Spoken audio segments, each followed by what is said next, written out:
So, hey everyone, good evening. My name is Anirudh Chaturvedi, and I'm your Google Developer Student Club lead for 2022 and 23 session. And this is the session 3 for Android Development Bootcamp using Jetpack Compose. And I request you all कि सभी session 4 का भी RSVP कर देना, and I think आप ही लोग हो जो actually interested ones हैं. And RSVP से ही एक तरह से हमें प्रूफ मिलेगा, and then only we'll get the Android Development Beginner Certificate from GDSC.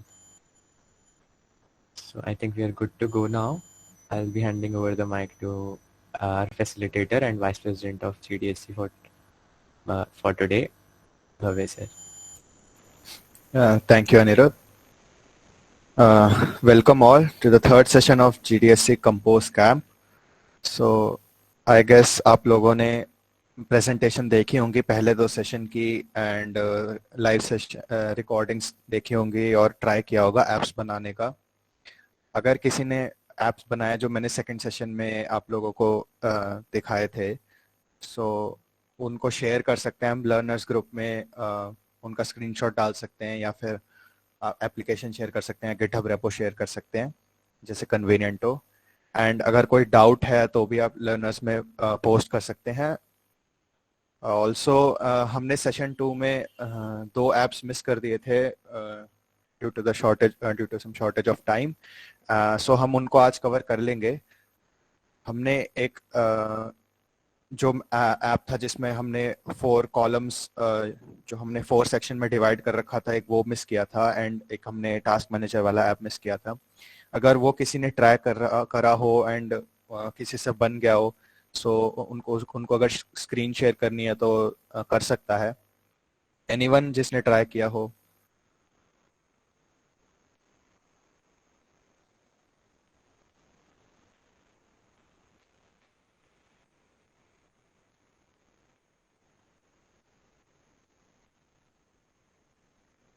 किसी ने भी नहीं किया क्या? Okay, no problem. Okay, so अच्छा, एटलीस्ट पीपीटीज या रिकॉर्डिंग्स तो देखी होंगी ना किसी ने? किसी ने देखी थी? फर्स्ट एंड सेकंड सेशन से फेमिलियर हो गए हैं सब? एक बार चैट बॉक्स में डाल दीजिए.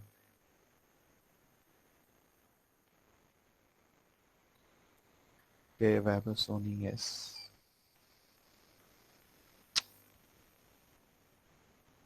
ओके, चलो एटलीस्ट पहले तो सेशन से फेमिलियर तो हो ही गए लोग. सो चलो थोड़े बहुत क्वेश्चंस अगर मैं पूछ लेते हैं. अगर मैं बोलूं कि उन फंक्शंस को हम क्या बोलते हैं जिनसे हम अपना यूआई डिफाइन करते हैं. मैंने एक टर्म बताया था, उन फंक्शंस को हम एक स्पेसिफिक टर्म के थ्रू हम रेफर करते हैं, वो टर्म क्या होती है? किसी को पता है?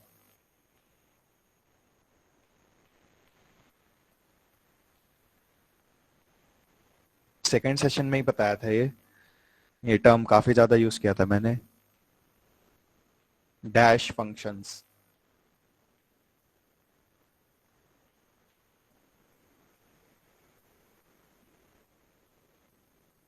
कंपोज.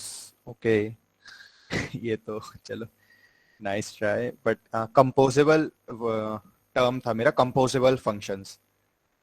मैं स्पेसिफिक फंक्शंस जो कि मैं यूआई के लिए डिफाइन करता हूँ उसको मैं कंपोजेबल फंक्शन बोलता हूँ. उसमें एनोटेशन लगाता हूँ @composable की.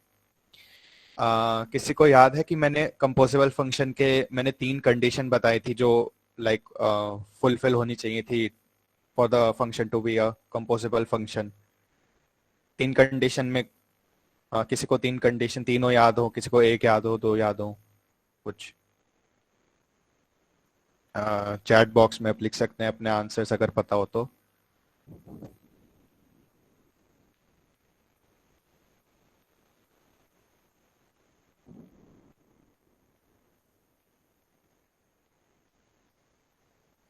भाई जिन्होंने यस यस किया कम से कम वो तो टाइप कर दो.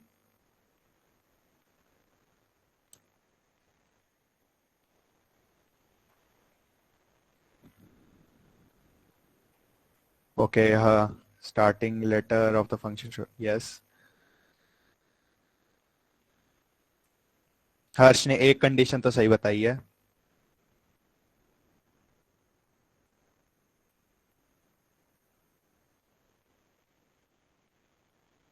Let's see. आई गेस आज कुणाल एक्टिव नहीं है.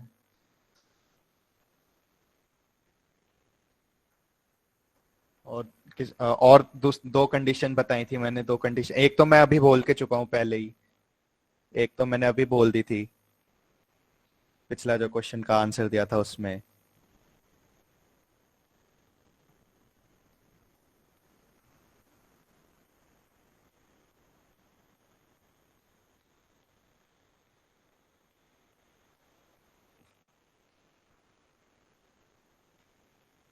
ओके तो यार नहीं याद होगा. बेसिकली ये था कि कंपोजेबल एनोटेशन होनी चाहिए. कंपोजेबल फंक्शन जो था. हाँ हाँ पीयूष थोड़ा लेट हो गए बट चलो सही है. सेकंड कंडीशन यही थी कि कंपोजेबल एनोटेशन हम कंपलसरी होते हैं फंक्शन को कंपोजेबल डिक्लेयर करने के लिए. एंड तीसरी कंडीशन ये थी कि वो कुछ रिटर्न नहीं कर सकता, उसका यूनिट रिटर्न टाइप होना चाहिए. ओके अब अच्छा, अगर मुझे एक इमेज दिखानी है अपने यूआई में, एक इमेज है, तो मैं कौन से कंपोजिबल का यूज करूंगा? तो बहुत ऑब्वियस आंसर है ये तो, शायद जिसको नहीं भी पता हो वो भी गेस कर लेगा. Image correct. एंड इमेज में कौन सा मैं लाइक पैरामीटर पास करता हूँ अपने इमेज जो है उसका रिसोर्स करने के लिए, लाइक रिसोर्स लोड करने के लिए एक स्पेसिफिक मैं पैरामीटर को करता हूँ यूज. किसी को याद हो तो.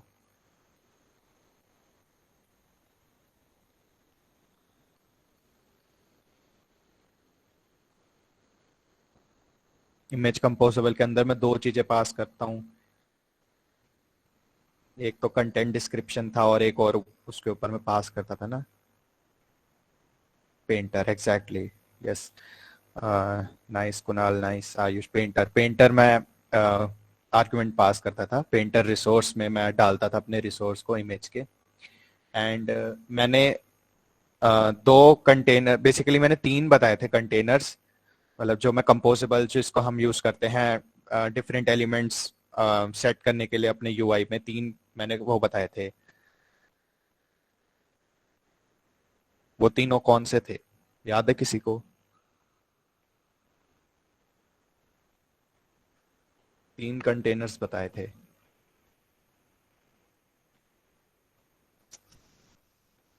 एक तो चलो बॉक्स कंटेनर था, वो शायद मैंने यूज नहीं किया था. बॉक्स कॉलम रो, एग्जैक्टली वह सही है.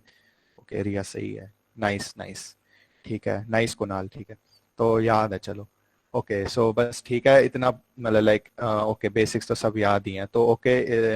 तो हम स्टार्ट कर सकते हैं अब. ओके सो हमने कल जो सेशन 2 था हमारा, उसमें ये ऐप हमने मिस कर दिया था. मैंने आपको थोड़ा आइडिया दे दिया था कैसे करना है इसको, हॉरिजॉन्टल वर्टिकली सेंटर करना है इसको. हम एक बार देख लेते हैं हम कैसे करेंगे. मैं एंड्रॉइड स्टूडियो ओपन कर लेता हूँ अपना, एंड मैं एक नया प्रोजेक्ट बना लेता हूँ. उस एक्टिविटी, इसको मैं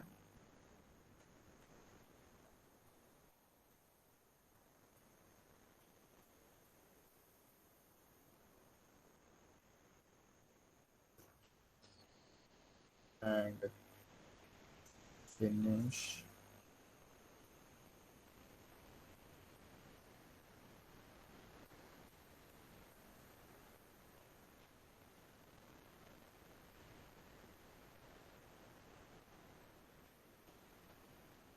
एक मिनट इसको हम ग्रेडल सिंक होने देते हैं।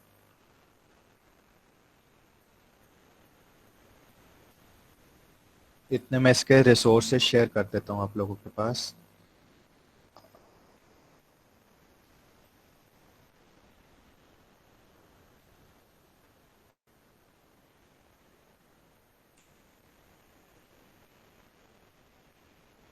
एक सेकेंड।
ओके, सो हमारा यहाँ ग्रेडल बिल्ड फिनिश हो चुका है। ये एक बार रेंडर हो रहा है। इतने मैं थोड़े बहुत चेंजेस कर लेता हूँ कोड में।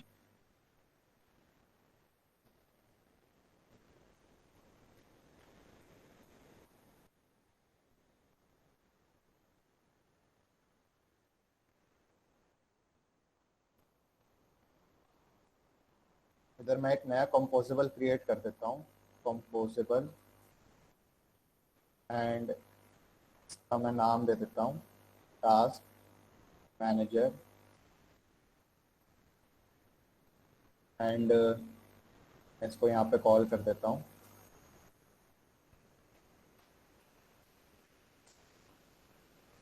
देन मैं ये एक बार लिंक जो है वो डाउनलोड कर लेता हूँ, इमेज।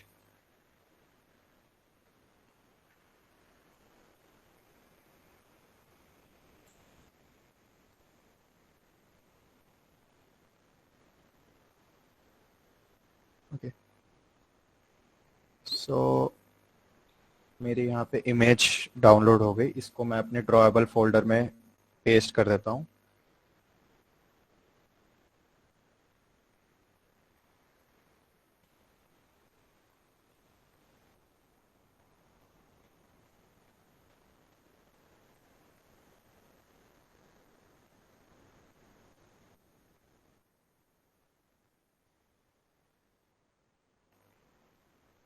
सो यहाँ मैंने अपने इमेज पेस्ट कर दी ड्रॉएबल फोल्डर में। देन मैं यहाँ देख सकता हूँ, यहाँ पे मेरे एलिमेंट्स जो हैं वो एक के ऊपर एक स्टैक है, तो मैं यहाँ पे कॉलम कंपोजिबल का यूज करूंगा। सो मैं यहाँ पे कॉलम कंपोजिबल बना देता हूँ।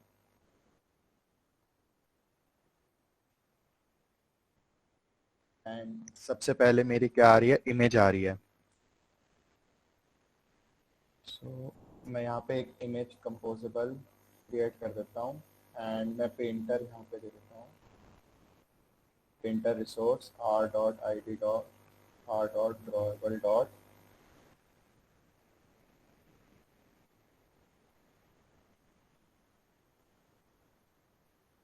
एंड कंटेंट डिस्क्रिप्शन में नल सॉरी नल दे देता हूँ। एंड अगर मैं अब इसको रन करूँ,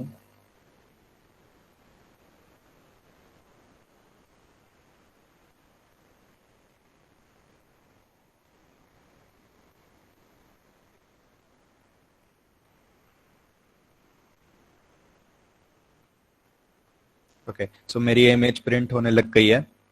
अब मैं यहाँ पे देख सकता हूँ कि जो यहाँ पे एक टेक्स्ट आ रहा है इसके नीचे, एंड एक और टेक्स्ट आ रहा है। तो मेरे को दो टेक्स्ट चाहिए होंगे, अपने दो टेक्स्ट कंपोजिबल। तो मैं एक टेक्स्ट यहाँ लगा देता हूँ, एंड इधर मेरे को क्या लिखना है, ऑल टास्क कंप्लीटेड।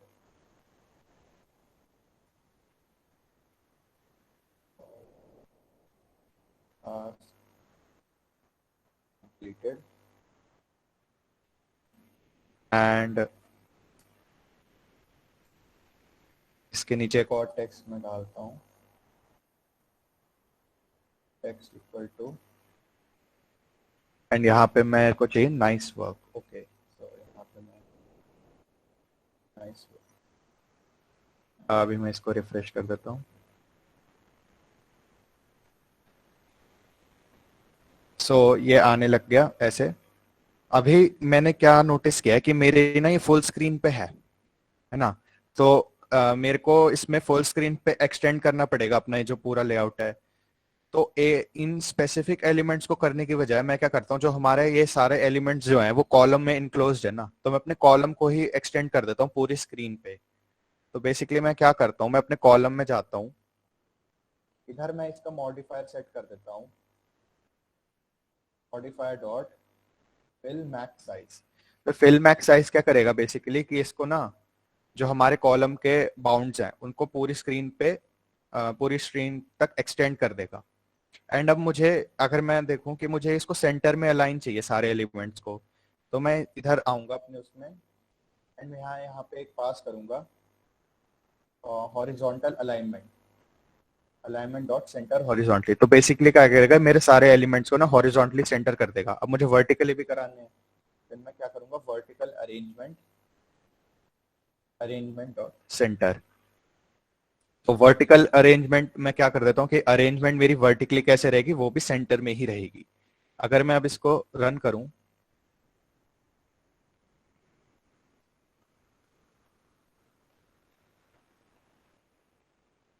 हम देख सकते हैं कि ये लाइक ऐसा ही हमारा थोड़ा लेआउट है.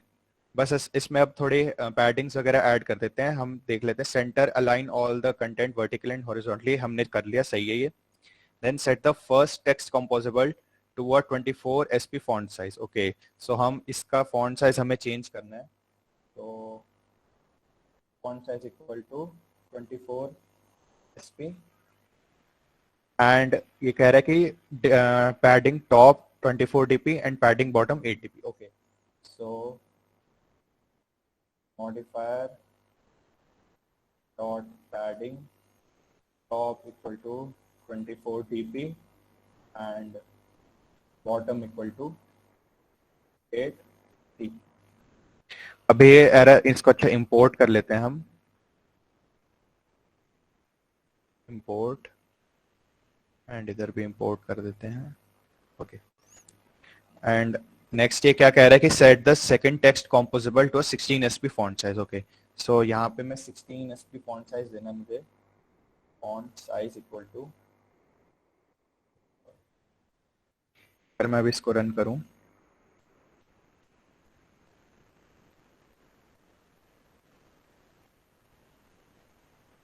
सो ऐसे सही आ रहा है. अगर मैं यहाँ पे ऑब्जर्व करूं थोड़ा, तो ये ना बोल्ड है. तो अगर मेरे को इसको बोल्ड करना है टेक्स्ट को, तो मैं एक और मेरे पास आर्ग्यूमेंट होता है font weight. Font wait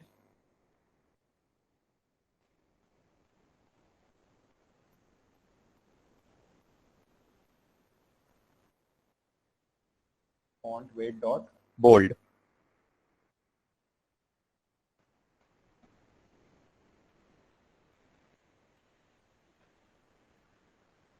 okay, so ये अब बोल्ड भी हो गया. तो अगर एक बार मैं जूम कर देता हूँ, कोड आप देख सकते हैं, एक बार मैं गो थ्रू कर देता हूँ. पहले हमने कॉलम जो है, कॉलम कंपोजिबल में हमें 3 एलिमेंट चाहिए, एक इमेज, एक टेक्स्ट और एक और टेक्स्ट. देन उसमें मैंने मॉडिफायर पास किया फिल मैक्स साइज. तो बेसिकली मैं क्या कर रहा हूँ, जो हमारा ये, जैसे मैं अगर यहाँ कहीं क्लिक करता हूँ तो मेरा कंट्रोल कहाँ आता है, कॉलम पे आता है. तो बेसिकली क्या कह रहा है, कॉलम जो है मेरा वो एक्सटेंड हो रहा है पूरी स्क्रीन साइज पे. देन मैं इसकी हॉरिजॉन्टल अलाइनमेंट कैसे चाहता हूँ, हॉरिजॉन्टल अलाइनमेंट में सेंटर में चाहता हूँ. तो मैं यहाँ लिख देता हूँ horizontal alignment equal to alignment dot centre horizontally. And ऐसे ही अगर मेरे को वर्टिकल अरेंजमेंट सेंटर में करनी है, तो मैं लिखता हूँ vertical arrangement equal to arrangement dot centre. Then मैं इसका लैम्डा एक्सप्रेशन में लिखता हूँ इमेज. इमेज में मैं अपना इमेज पास कर देता हूँ एंड देन मैं टेक्स्ट इसमें मॉडिफाई करता हूँ. बेसिकली टेक्स्ट मैंने ये सेट कर दिया and font size and basically padding वगैरह ऐड कर दी एंड ये चीज मैंने यूज की font weight equal to font weight dot bold bold करने के लिए। सो ये हमारा UI as it is create हो चुका है। अगर इसमें किसी को डाउट है तो पूछ सकता है।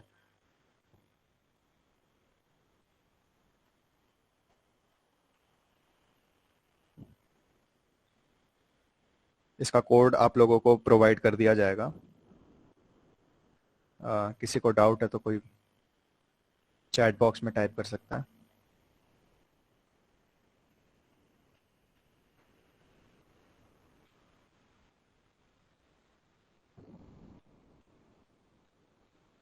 नो डाउट, ओके ठीक है। तो आई गेस सबको समझ में आ गया होगा। अभी हम देखते हैं ये वाला एप्लीकेशन। ठीक है, मैंने इसमें हिंट दिया था कि बेसिकली हम इसमें ना नेस्टिंग करेंगे कॉलम्स की, रोज की, एंड हम इसमें एक प्रॉपर्टी यूज करेंगे वेट की।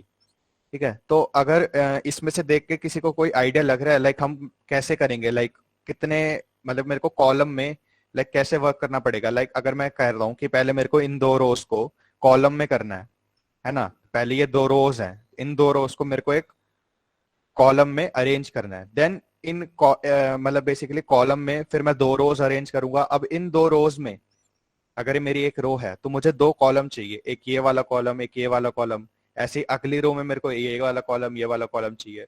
तो कॉलम देन रो देन अगेन कॉलम, तो ऐसे हमारी हायरार्की वर्क करेगी। इसको एक बार देख लेते हैं कैसे वर्क करेगा ये।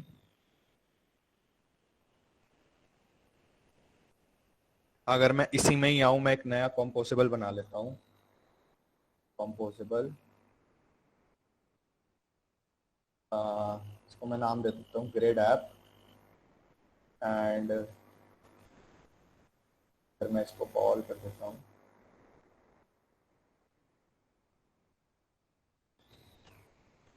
तो सबसे पहले मैंने क्या बताया था, मेरे को दो रोज चाहिए कॉलम में। ठीक है, तो मैं वही करता हूँ। पहले तो मैं कॉलम बना लेता हूँ, कॉलम। देन अब मुझे इसमें दो रो चाहिए, रो, एक और रो चाहिए। ठीक है ना। एंड अब इन दो एक हर एक रो में मेरे को दो कॉलम चाहिए, एक ये वाला, एक ये वाला। ओके, सो मैं यहाँ आता हूँ, कॉलम एक, कॉलम।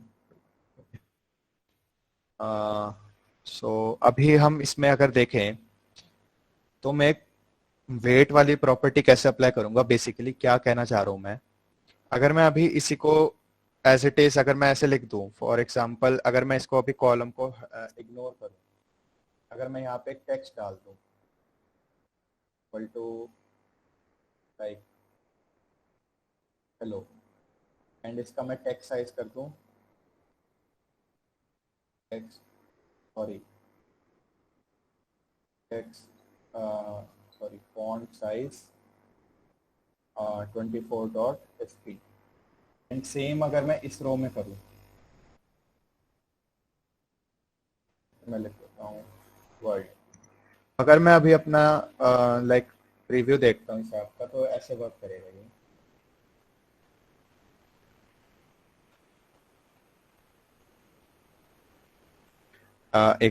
अगर मैं इसको कॉलम को फिल मैक्स साइज पे ले आता हूँ ताकि मेरी पूरी स्क्रीन कवर हो जाए। Modifier equal to modifier dot fill max size.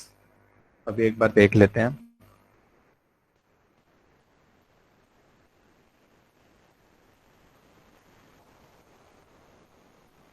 सो ये मेरा ऐसे दिख रहा है, लाइक जैसे मेरा कॉलम ये पूरा है बट ये मेरे कोने में एकदम ऐसे आ रहे हैं, है ना। बट अगर मैं इधर अपना ये कर दूं कि मैं इधर एक मॉडिफायर लगा दूं, modifier equal to modifier dot weight, यहाँ पे मैं पास कर दूं 1.0f। एंड सेम मैं इसी इसमें पास कर दूं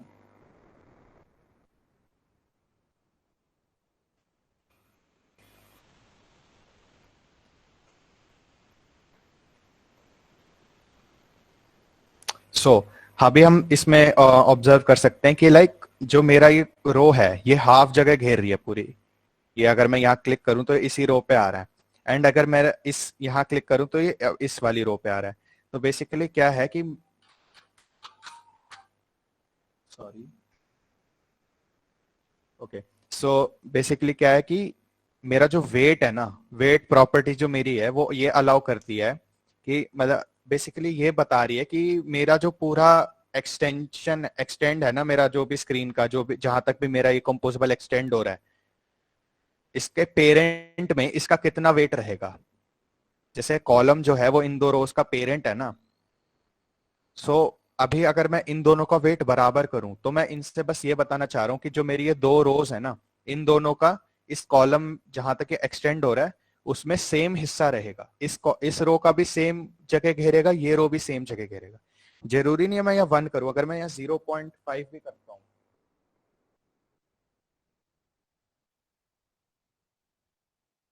अब भी मेरा ये हाफ हाफ जगह ही घेरेगा। क्यों? क्योंकि इन दोनों का वेट सेम है। बट अगर मैं इसको ऐसे करता हूं, अगर मैं इसको लिखता हूं, इसका तो 1 है, बट इसका मैं कह देता हूं इसका है 3।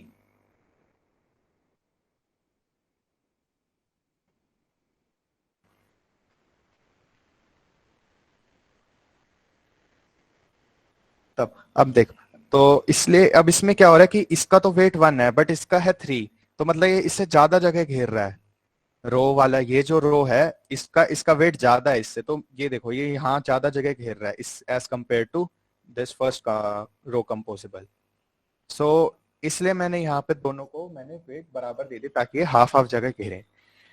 अभी सेम मैं ऐसे ही करूंगा, अगर मेरे को मैंने यहाँ रो को हाफ हाफ में कर दिया, अब मेरे को इसमें जो दो कॉलम्स चाहिए इसको भी मैं वेट एग्जैक्टली सेम दूंगा ताकि ये हाफ हाफ जगह घेरे रो की। तो मैं क्या करता हूँ, यहाँ कंट्रोल जेड करता हूँ।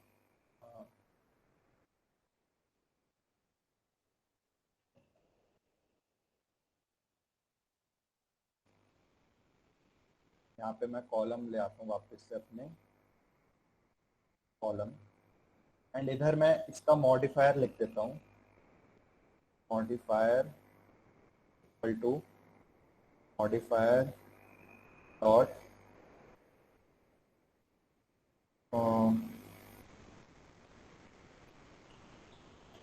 अभी मैं पहले ऑब्जर्व करता हूँ इसमें कि जो ये मेरा कॉलम आएगा ना, कॉलम इसकी मेरी जो जिस रो में मैं हूँ उसकी हाइट जो है वो मैक्स है। मतलब मेरे को मैक्स फिल हाइट इसमें अप्लाई करना पड़ेगा ताकि ये पूरा कवर करे इसको। तो सबसे पहले मैं वो अप्लाई करता हूँ, फिल मैक्स हाइट। देन मैं इसमें अप्लाई करता हूँ वेट 1.0 है। सेम मैं इस कॉलम में भी अप्लाई करता हूँ।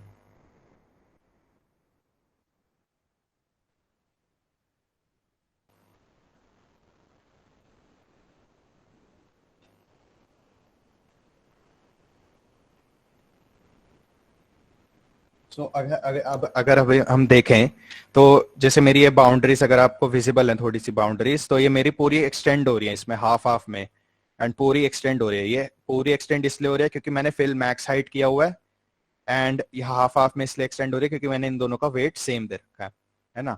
सो ये जो मेरा कॉलम है ये पहले इस वाले कॉलम पे है, एंड ये जो मेरा कॉलम है वो ये वाला कॉलम है, तो ये एग्जैक्टली हाफ। सेम हम इसी में ही करेंगे, हम पहले ऊपर का पार्ट कंप्लीट कर लेते हैं, देन नीचे वाले में उसको कॉपी करके एडिट कर लेंगे। सो बेसिकली अभी क्या है, यहाँ पे मैंने कॉलम्स बना दिए। अब मेरे को क्या करना है, इसका बैकग्राउंड कलर जो है वो ग्रीन करना है।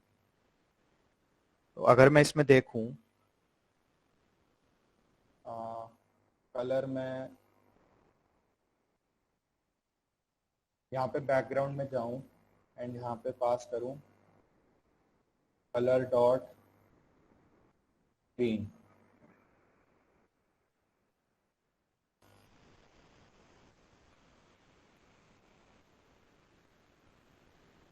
सो यहाँ मेरा ग्रीन आ गया, एंड इसमें है येलो। देन मैं यहाँ पे जाता हूँ dot background colour dot yellow. इसको मैं यहाँ से एक बार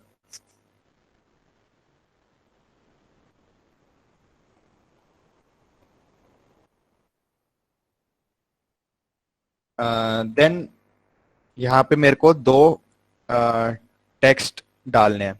सबसे पहले तो ये टेक्स्ट है, text composable, text equal to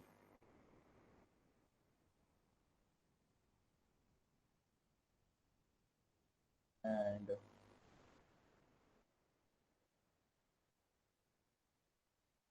next मुझे डालना है डिस्प्लेस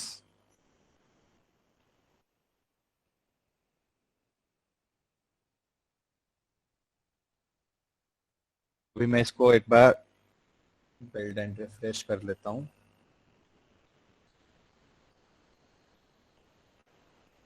ओके, सो अभी मेरा ये आ गया ऐसे।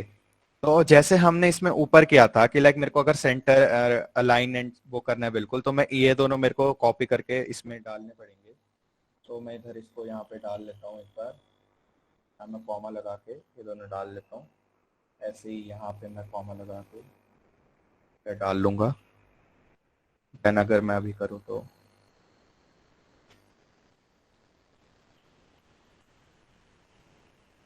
सो अभी हम देख सकते हैं कि ये like centre horizontally and vertically centre align हो गए हैं। अब ये कह रहा है, इधर मैं आऊँ, यहाँ पे मैंने 50% ऑफ द स्क्रीन सही कर दिया एंड यहाँ पे एलिमेंट सारे पेस्ट कर दिया। अभी कह रहे हैं set the entire quadrant padding 16 dB padding. So basically मेरे को 16 dB पैडिंग देनी है चारों तरफ से। सो मैं अगर इधर आऊँ तो मैं कॉलम में यहाँ पे पैडिंग दे देता हूँ। जब मैंने बैकग्राउंड कलर अप्लाई कर दिया देन मैं इधर आके पैडिंग दे देता हूँ 16.dp।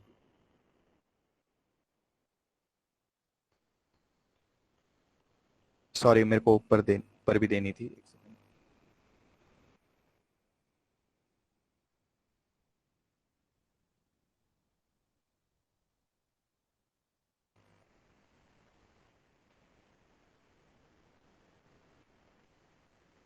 ओके, सो ये देखो यहाँ पे जो मेरा ये आउटसाइड जो मेरी बाउंड्री है ये 16 dB स्पेस में आ गए 16 dB पैडिंग के साथ। देन ये कह रहा है मेरे से कि centre align all the content, ये हमने कर लिया। देन कह रहा है format that first text composable in bold. Okay, so हमने ये देख लिया था ये कैसे करना है। हम क्या करेंगे basically, font weight equal to font weight dot bold and then ये कह रहा है कि and set it to 16 dp padding bottom. Okay, so basically अब मुझे इसमें पैडिंग देनी है modifier equal to modifier dot padding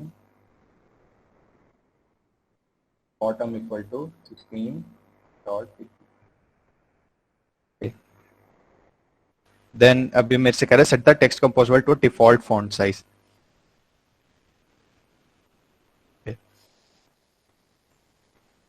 ये डिफॉल्ट ही है। अब मैं अगर इसमें देख सकता हूँ, इसमें मैं देख सकता हूँ कि ना जस्टिफाई अलाइन है, लाइक जैसे फॉलोज और मटेरियल के बीच में स्पेस आ रहा है ना, ये लेफ्ट अलाइंड है। तो मैं इसको इसके अलाइनमेंट भी चेंज कर देता हूँ। इसका इधर मैं आता हूँ, text align equal to text align dot justify. Okay, तो अभी अगर मैं इसको बिल्ड करूँ तो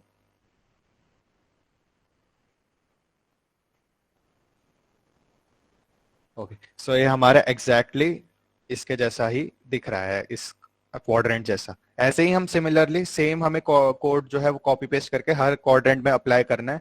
इसको भी हम फटाफट कर लेते हैं एक बार।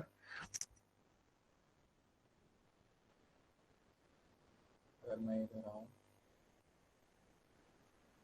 सो जैसे मेरा एक कॉलम है तो मैं इधर आता हूँ और मैं यही जो क्यों कॉपी कर लेता हूँ, control C,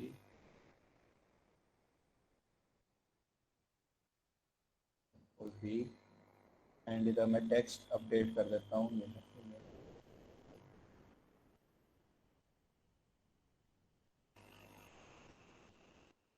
control V and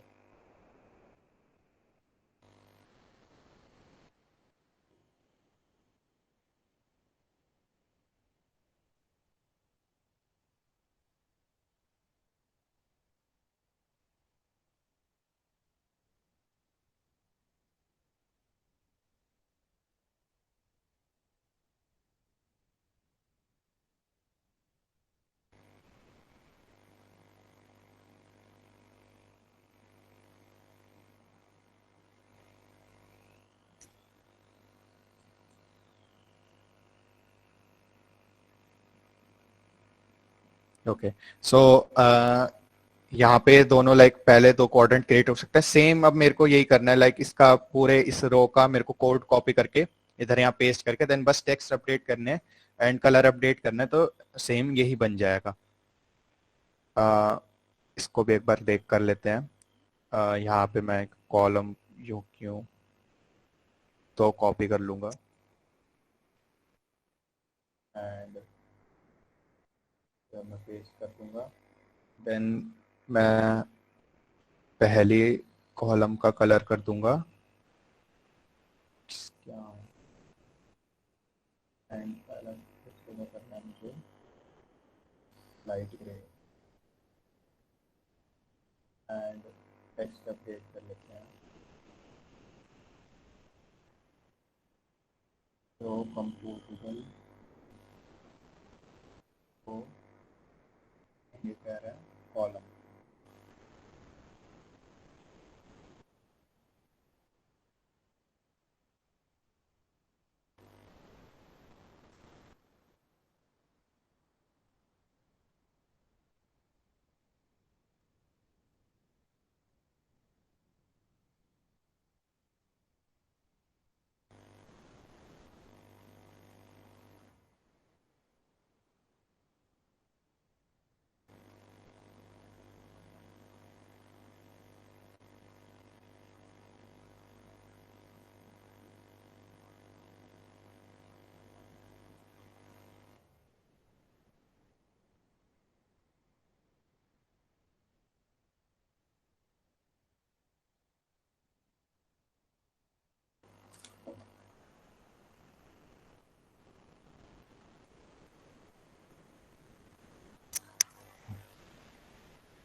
अभी हम अगर देखें इसे तो एग्जैक्टली इसके जैसा ही है हमारा एप्लीकेशन। अगर मैं एक बार इसे रन करके देखूं तो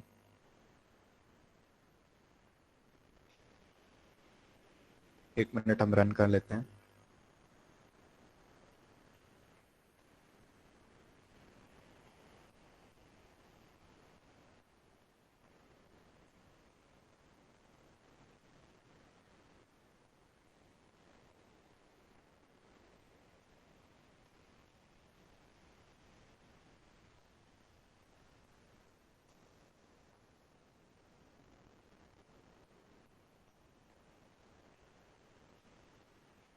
ओके, यहाँ पे अगर हम मैच करें तो सेम एग्जैक्टली यही हमें बनाना था।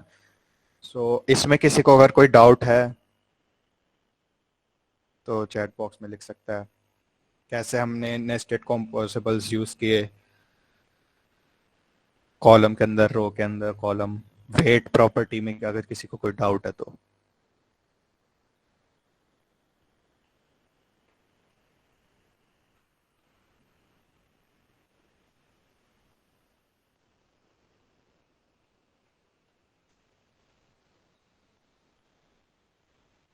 अगर गाइस डाउट नहीं है तो कम से कम लिख सकते हो कि नहीं है डाउट, कोई इशू नहीं है, हम आगे बढ़ जाएंगे।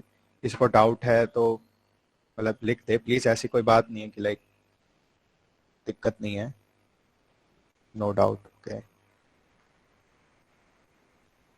सो ये ऐप्स हमारे सेकंड सेशन में मिस हो गए थे, ये कंप्लीट हो गए हैं। आप इसका कोड प्रोवाइड हो जाएगा आज के सेशन का एंड आप ट्राई कर सकते हैं। इसके प्रेजेंटेशन भी प्रोवाइड करेंगे एंड लेक्चर तो रिकॉर्ड हो ही रहा है ऑब्वियसली। नाउ अगर हम आकर आगे मूव करें देन हमारा अब जो भी है हम थोड़े कोटलिन के फंडामेंटल्स जो है वो और पढ़ेंगे। लाइक हमने फर्स्ट सेशन में थोड़ी कोटलिन कवर की थी, उसमें हमने वेरिएबल्स देखे थे एंड उसमें हमने फंक्शंस देखे थे बेसिकली। अब हम और एक्स्ट्रा देखेंगे कि लाइक अगर कंडीशनल्स कैसे वर्क करते हैं एंड हम कंटेनर्स देखेंगे different like maps, sets and हम लैम्डा एक्सप्रेशंस देखेंगे एंड क्लासेस पढ़ेंगे। तो बेसिकली यही है कि कोटलिन का जो बचा कुचा पार्ट है वो हम अब कवर करेंगे। सो अगर मैं नेक्स्ट स्लाइड में आऊँ तो यहाँ पे मेरा एक एक कंडीशनल स्टेटमेंट है। कंडीशनल स्टेटमेंट बेसिकली ये कह रही है हमारी कि लाइक अगर इज द वेदर कोल्ड, क्या वेदर कोल्ड है, इसका आंसर क्या हो सकता है, या तो यस हो सकता है या नो हो सकता है। है ना। बेसिकली एक ऐसी स्टेटमेंट का मैं इसमें यूज लेके चल रहा हूँ कि जिसका आंसर या तो ट्रू हो सकता है या फॉल्स हो सकता है। सो अगर इसका ट्रू हुआ देन मैं एक जैकेट पहन लूंगा, अगर इसका आंसर फॉल्स हुआ देन मैं एक जैकेट नहीं पहनूंगा।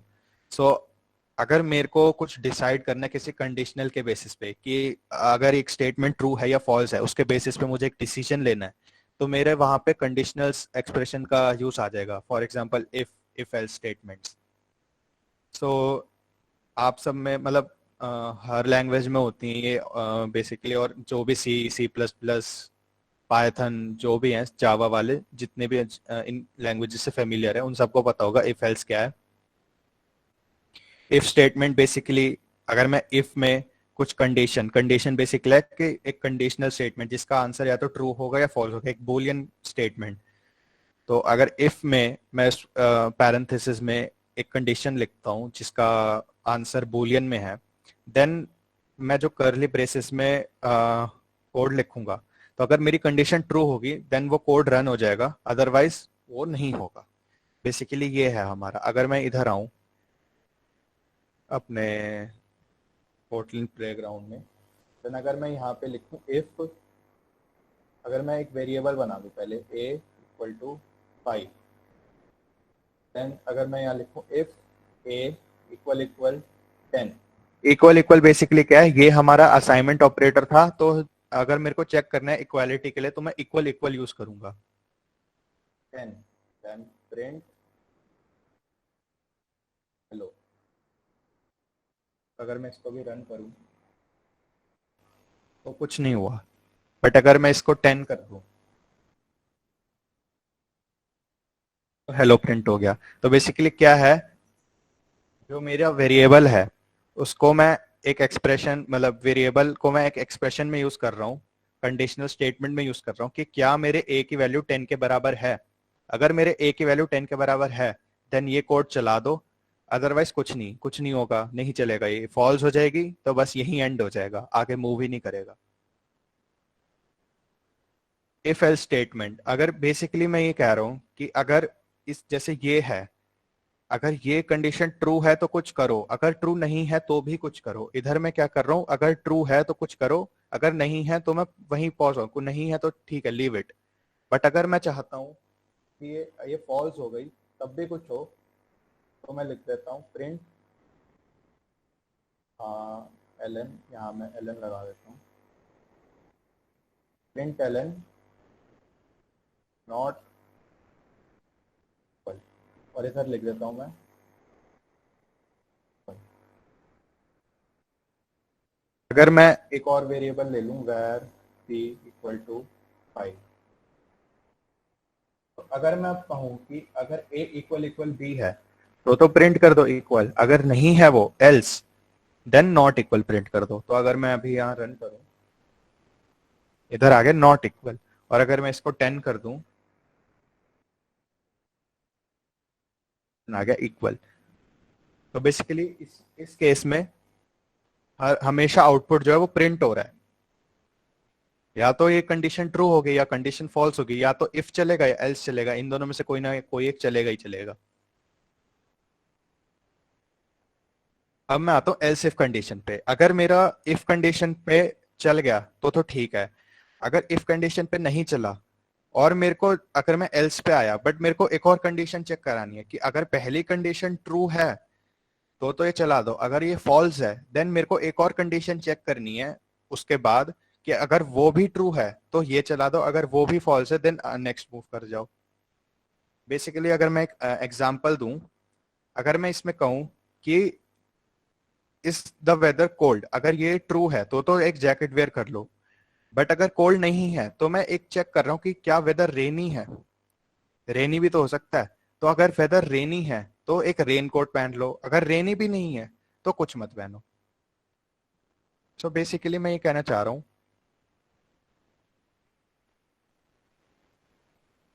कि अगर मैं चेक करूं दो नंबर एक ग्रेटर है, लेस देन है या इक्वल टू है, तो अगर मैं ये देखूं कि अगर मैं कहता हूं कि अगर a ग्रेटर देन b है,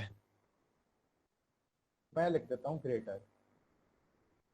अगर एल्स, अगर मैं लिख दूं if A less than B, तो यहाँ मैं प्रिंट करा देता हूँ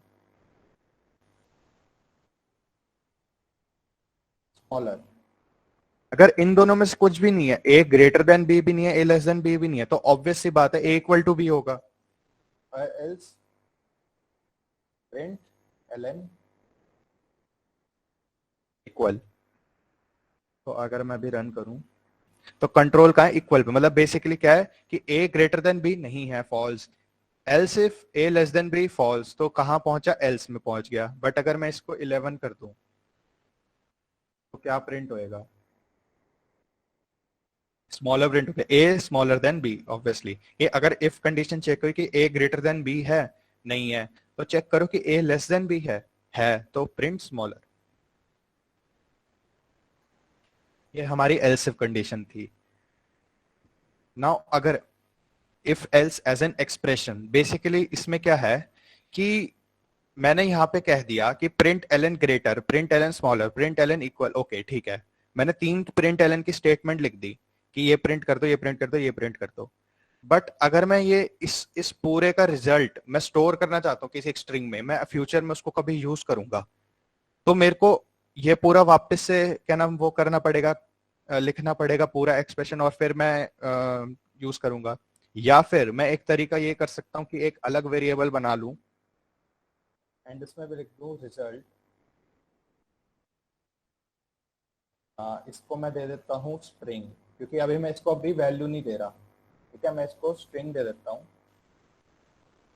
एंड मैं कर देता हूँ प्रिंट एलन की जगह रिजल्ट इक्वल टू दिस। यहाँ भी मैं कर देता हूँ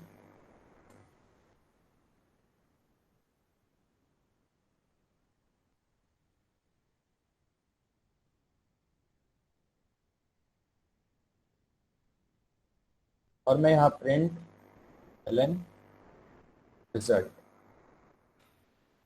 मैं ऐसे भी कर सकता हूँ कि लाइक मैंने एक वेरिएबल क्रिएट कर दिया, मैं उसके हिसाब से जो भी मेरी कंडीशन ट्रू आएगी उसका उसके हिसाब से मैं रिजल्ट की वैल्यू अपडेट कर रहा हूँ एंड देन मैं रिजल्ट को प्रिंट कर दे रहा हूँ। तो आंसर देखते हैं, स्मॉलर रिजल्ट की वैल्यू ऑब्वियसली स्मॉलर है, तो वो स्मॉलर प्रिंट हो गया। बट इसको करने का और एक बेटर वे है, ऑब्वियसली है एक बेटर वे। अगर मैं इसको पूरे को ऐसे लिख दूं इक्वल टू, और मैं इधर रिजल्ट इक्वल टू हटा दूं,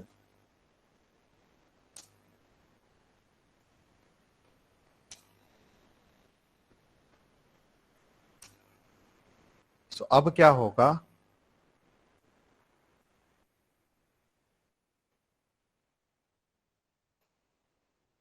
अभी अभी भी स्मॉलर, तो मतलब सही प्रिंट हो रहा है, मतलब रिजल्ट की वैल्यू स्मॉलर आई है। सो इसमें बेसिकली मैंने क्या कर दिया, अपनी कंडीशनल स्टेटमेंट इफ एल्स को मैंने एक एक्सप्रेशन में क्रिएट कर दिया कि मेरा मैं कुछ कैलकुलेट कर रहा हूं एंड वो कुछ रिटर्न कर रहा है।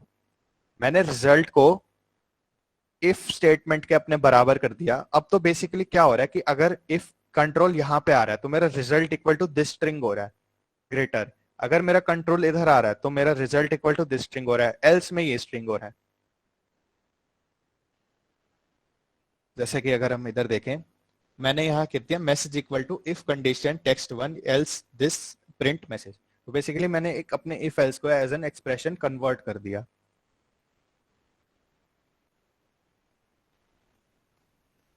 नलेबिलिटी, सो नलेबिलिटी हमने अगर मैं समझाऊं इसे बेसिक कंसेप्ट में, लाइक अगर मैंने इसमें बताया कि अगर मेरे को कुछ बाद में इनिशियलाइज करना है तो मैं अपने वेरिएबल को एज इट इज ऐसे छोड़ सकता हूँ, बस उसका डेटा टाइप मेंशन करके। फॉर एग्जांपल अगर मैं इधर आऊं तो मैं यहाँ पे where temp int, तो अभी मेरे को इसको टेम्प को कोई वैल्यू असाइन नहीं करनी। बट कभी कभार ऐसा भी तो हो सकता है कि मेरे को इसको टेम्प को वैल्यू असाइन करनी हो, बट उसकी वैल्यू मैं चाहता हूँ कि ऐसी कुछ असाइन हो जिसका मतलब हो कि कुछ वैल्यू असाइन नहीं है, नथिंग। तो उसको मैं बोलूंगा नल की, मेरे को बस ये बताना है कि टेम्प की वैल्यू जो है ना वो नल है, टेम्प की वैल्यू कुछ है ही नहीं, तो उसको मैं बेसिकली नलेबिलिटी बोलूंगा। When we don't want to assign any value to a variable, we use null.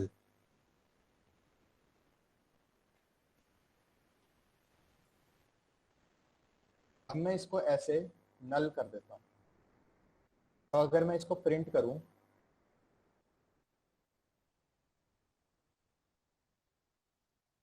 सो नल, तो नल बेसिकली हमें ये बता रहा है कि इस टेम्प की अभी कोई भी वैल्यू नहीं है।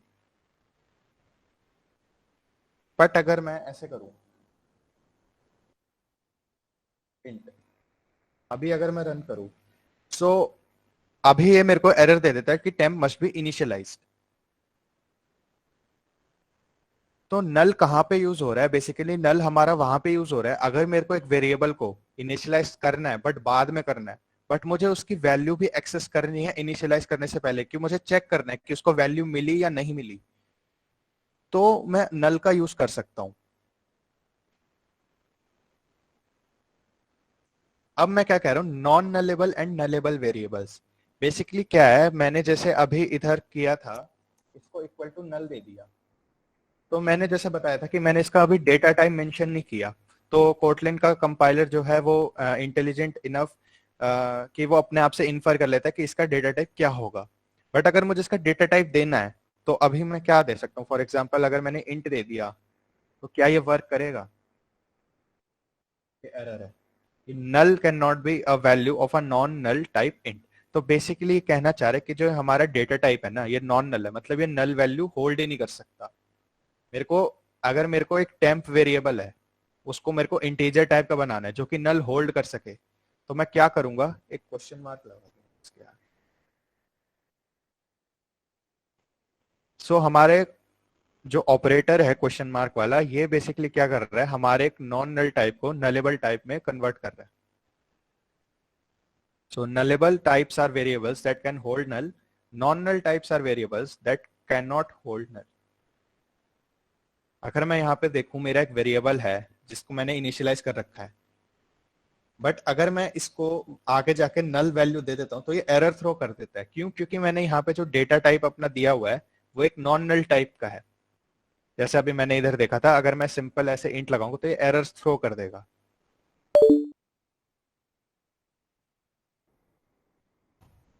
अगर ये नलेबल नॉन नल टाइप का होता और अगर मैं अभी रन करता, तो इसका आंसर आ जाता 5। इसमें इसका साइज 5 है, सही है बिल्कुल। बट अगर मैं इसको नलेबल कर दूं, तो मेरे को एरर दे देगा कि ओनली सेफ और non null asserted calls are allowed on a nullable receiver of text. Basically क्या कहना चाह रहा है, अगर मैं, अभी तो ये इनिशियलाइज्ड है, अभी तो कोई प्रॉब्लम नहीं है, बट अगर मैं इस रिजल्ट को कभी फ्यूचर में नल वैल्यू दे देता हूं, तब इसकी लेंथ तो कुछ हुई नहीं ना, क्योंकि रिजल्ट अभी कुछ भी नहीं है, नल है, कुछ भी नहीं है, तो उसकी लेंथ कैसे प्रिंट करेंगे? तो उसमें तो ये एरर थ्रो कर देगा ना। मतलब ये तो मतलब गलत चीज है ना ये चीज। तो हम इसको हैंडल कैसे करेंगे? हम इसको हैंडल करेंगे इस ऑपरेटर से, क्वेश्चन मार्क डॉट, मतलब जैसे हमने डेटा टाइप में लगाया वैसे हम यहां कर देंगे, इस ऑपरेटर का यूज करेंगे। तो अभी अगर मैं रन करूं, तो यहाँ पे 5 प्रिंट हो रहा है। तो बेसिकली क्या ध्यान रख रहा है, ये सेफ करेक्ट मतलब है कि लाइक अगर मैं इसको नल दे दूं अभी,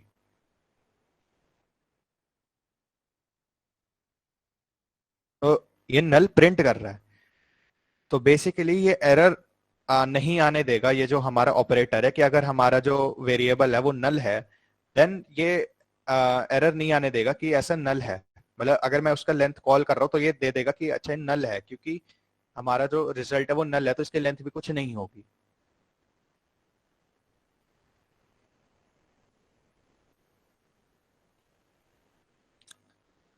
जहां तक किसी को कोई doubt?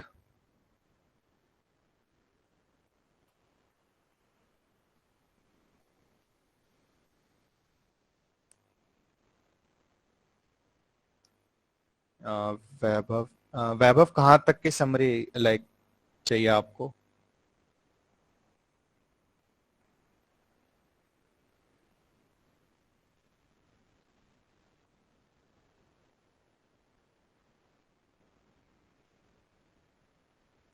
Vaibhav, are you there? सर्वो ग्रेड ऐप की।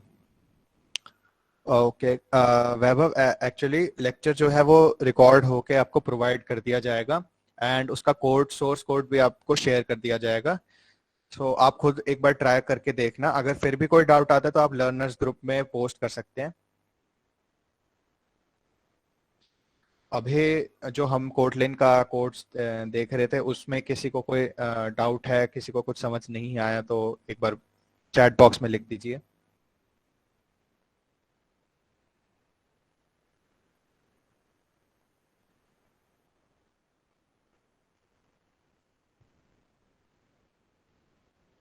ओके, सो आगे मूव करते हैं।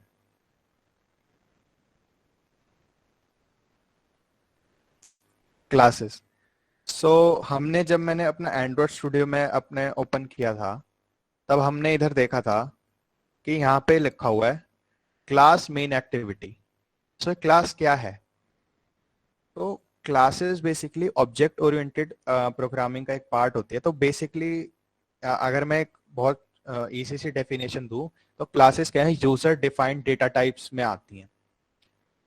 फॉर एग्जाम्पल मतलब लाइक अगर मैंने स्ट्रिंग डेटा टाइप पढ़ लिया, मैंने इंट डेटा टाइप पढ़ लिया, ये फ्लोट पढ़ लिया, डबल पढ़ लिया, ये तो पहले से ही प्री डिफाइंड है ना। बट अगर मुझे अपना खुद का एक डेटा टाइप बनाना है, मतलब मेरे को एक स्टूडेंट का डेटा टाइप बनाना है जिसमें मैं कह सकता हूँ कि एक स्टूडेंट है, उसके एक रोल नंबर होगा, उसकी एक नेम होगा, उसका एक एज होगा, उसकी एक क्लास होगी। क्लास मतलब लाइक स्टडिंग, जिसमें वो स्टडी कर रहा है। सो उस हिसाब से अगर मैं ये चाहता हूँ तो मैं किसका यूज कर सकता हूँ? क्लासेस का यूज कर सकता हूँ। तो क्लासेस क्या है? Classes basically provide blueprints from which objects can be constructed. An object is an instant of a class that consists of data specific to that object. So basically ये क्या कह रहा है यहाँ पे? हमने एक वर्ड पढ़ा blueprint, from which objects can be constructed. So हम क्या कह रहे हैं? हम इसमें कह रहे हैं कि एक ब्लूप्रिंट, जैसे मैंने अभी बताया, एक स्टूडेंट क्लास का क्या ब्लूप्रिंट रहेगा। मतलब एक स्टूडेंट का, अगर मैं स्टूडेंट डिफाइन करना चाहूँ एक स्टूडेंट, तो क्या होगा स्टूडेंट? स्टूडेंट क्या होगा? उसका स्कूल नेम होगा, उसका नेम होगा, उसका रोल नंबर होगा, स्कूल नेम, उसका क्लास, सेक्शन, ये सब। तो बेसिकली क्या है, ये इसका एक ब्लूप्रिंट तैयार हो गया स्टूडेंट का। बट ये तो एक ब्लूप्रिंट है ना, ये तो सारे स्टूडेंट्स में कॉमन रहेगा, है ना। सारे स्टूडेंट, अगर मैं किसी भी एक स्टूडेंट को पकड़ूं तो उसका स्कूल, मतलब वो किसी स्कूल में होगा, उसका कोई नेम होगा, उसका एज होगी, ये सब होगा उसकी डिटेल्स। बट वो स्टूडेंट क्या है? वो स्टूडेंट एक उसका ऑब्जेक्ट है, ब्लूप्रिंट का एक ऑब्जेक्ट है। मतलब मैं क्या कर रहा हूँ, एक ब्लूप्रिंट मैंने बना दिया कि मेरी डिटेल्स क्या क्या होंगी एक स्टूडेंट की। बट अगर मैं उन डिटेल्स को फिल कर देता हूँ तो वो एक यूनिक हो जाएगा कि इसका नेम ये है, इसकी क्लास ये है। देन वो एक यूनिक पर्सन को टारगेट कर रहा हूं मैं, तो उसको हम एक ऑब्जेक्ट बोलेंगे। जो मेरा ब्लूप्रिंट है वो हमारी क्लास है, और क्लास के हम क्या बनाते हैं? ऑब्जेक्ट्स। तो मैं एक स्टूडेंट क्लास अगर मैंने डिफाइन की तो मैं उसका स्टूडेंट एक ऑब्जेक्ट बना सकता हूँ, student one, student two object, student three object. तो स्टूडेंट वन ऑब्जेक्ट के पैरामीटर्स है, मतलब उसकी वैल्यूज क्या होंगे? स्टूडेंट वन की एज ये है, स्टूडेंट वन का नाम ये है। So a class consist of three major parts: properties, methods, constructors. So properties क्या होती हैं? Properties are variables that specify the attributes of the class objects. Basically जो मैं वेरिएबल्स डिफाइन करता हूँ, फॉर एग्जांपल जैसे मैंने अभी स्टूडेंट क्लास का बोला, तो उसकी एज ये है, उसका नेम ये है। तो एज नेम क्या होगा? एज एक क्या होगी? इन टाइप का वेरिएबल। नेम क्या होगा? स्ट्रिंग टाइप का वेरिएबल। तो ये क्या हुए? पैरा उसके हुए properties. Methods, functions that contain the classes behaviours and action. Basically क्या है? अब मैंने डेटा टाइप्स तो डिफाइन कर दिए, बट अब मैं उसमें एक फंक्शन भी डिफाइन कर सकता हूँ। जैसे हमारे नॉर्मल फंक्शन है, मैं क्लास में एक फंक्शन डिफाइन कर सकता हूँ जो कि उसको उसकी प्रॉपर्टीज, मतलब उसके बिहेवियर को दिखाएंगे। लाइक अगर मैं एक स्टूडेंट क्लास की बात करूं तो मैं उसकी अटेंडेंस कैसे कैलकुलेट कर सकता हूँ? अगर मैं क्लास में स्टूडेंट अटेंडेंस कैलकुलेट करने के लिए मैंने एक फंक्शन बना दिया। फंक्शन क्या करेगा? सारे उसके जितने दिन वो प्रेजेंट रहा है वो चेक करेगा, इन इन दिन प्रेजेंट है, और एक काउंट वेरिएबल को उसको ऐड करता जाएगा। अच्छा, इस दिन प्रेजेंट है तो काउंट वेरिएबल को +1 कर देगा। इस दिन वो प्रेजेंट है, काउंट वेरिएबल को +1 कर देगा। तो वो वेरिएबल रिटर्न जब करेगा उस वेरिएबल की वैल्यू, तो मुझे पता चल जाएगा स्टूडेंट की अटेंडेंस क्या है। तो ये मेरा एक फंक्शन बन गया कि अटेंडेंस कैलकुलेट करने का। ऐसी अगर मैं एक फंक्शन बनाऊं कि डिस्प्ले करने का, कि स्टूडेंट की इंफॉर्मेशन डिस्प्ले कर दो, तो मैं एक क्लास के अंदर अपना एक फंक्शन भी बना सकता हूं जो मेरे स्टूडेंट की जो डिटेल्स है वो डिस्प्ले कर देगा। तो ये हमारे फंक्शंस हो गए, मेथड फंक्शंस। अब कंस्ट्रक्टर क्या है? Constructor, a special member function that creates instances of the class throughout the program in which it's defined.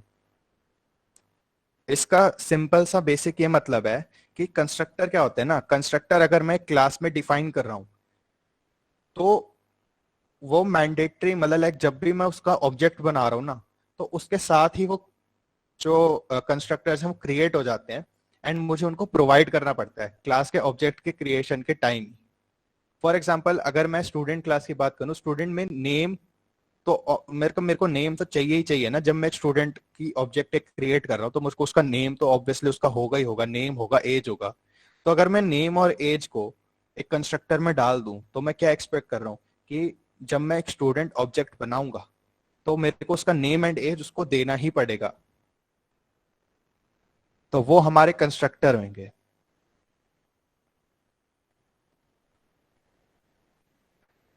तो अगर मैं अपनी एक क्लास बनाऊं, एक क्लास एक क्रिएट करते हैं, तो सिंटेक्स क्या रहेगा क्लास का? क्लास नेम दे देते हैं स्टूडेंट्स, हम जनरली कैपिटल में रखते हैं क्लास को, एंड इधर हम कर्ली ब्रैकेट्स में इंक्लोज कर देंगे। सॉरी, ये हमारी क्लास बन गई। इसको मैं बाहर कर देता हूँ।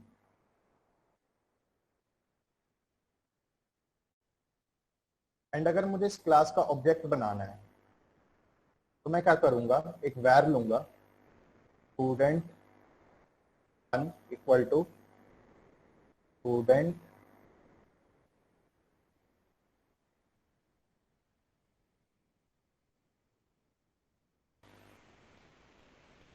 ये तो अगर ये मेरी बेसिकली क्लास बन गई। क्लास क्या है? क्लास पहले कीवर्ड आएगा, देन नेम आएगा, देन कर्ली ब्रैकेट्स आएंगे। एंड इसका ऑब्जेक्ट कैसे क्रिएट होगा? मैंने स्टूडेंट वन का एक वेरिएबल बनाया, इसको इक्वल टू क्या कर दिया, इसके।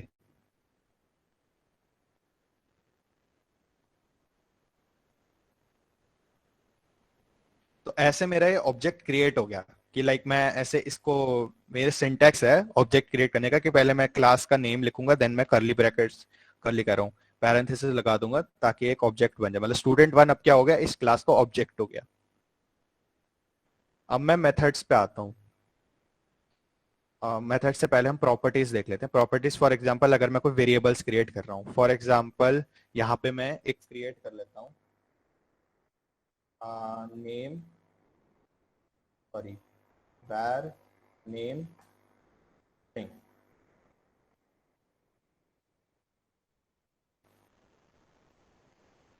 तो अगर मैं अभी इधर लिखूँ स्टूडेंट वन, अब मुझे इसका नेम एक्सेस करना है, तो नेम कैसे एक्सेस करूँ? मैं dot name equal to, okay sorry, यहाँ पे मैं अगर, हाँ, सो मेरे को इसको इनिशियलाइज करना पड़ रहा थोड़ा सा।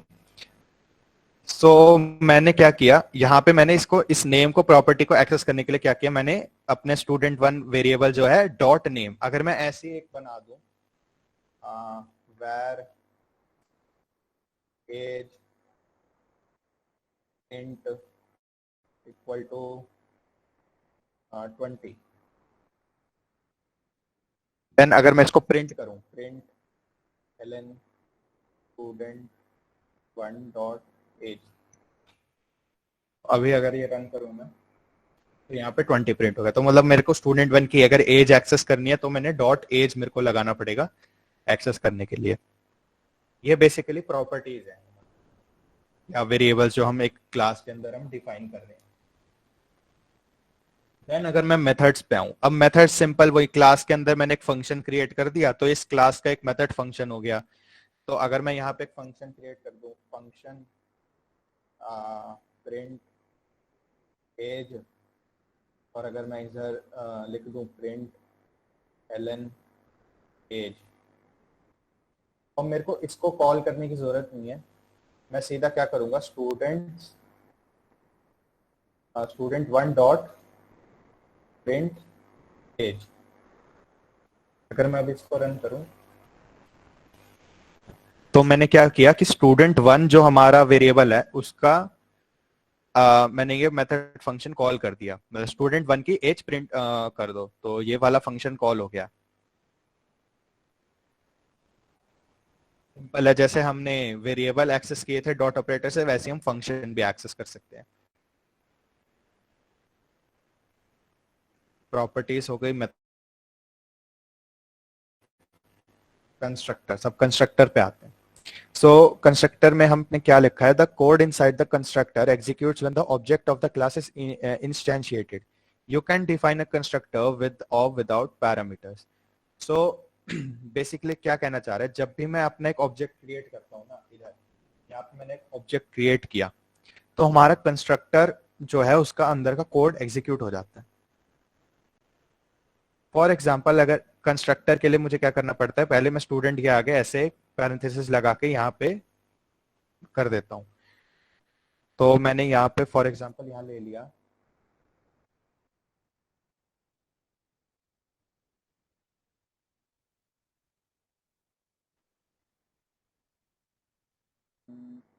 अगर मैं एक ही ले लेता हूँ, ठीक है, जैसे मैंने पैरामीटर्स में पास करता हूँ फंक्शन में, वैसे मैं एक वो बना दिया मैंने। एंड अभी ये क्या हो गया, ये इसके मैंने कंस्ट्रक्टर में इसे डाल दिया ना, तो बट अब ये इसका एक प्रॉपर्टी की तरह भी जैसे एक्ट करेगा, मतलब लाइक मैं अगर इधर यहाँ पे एक्सेस करना चाहूँ नेम को, वो वो फाइन। अभी मेरे को, अगर मैं इन दो लाइनों को हटा दूं,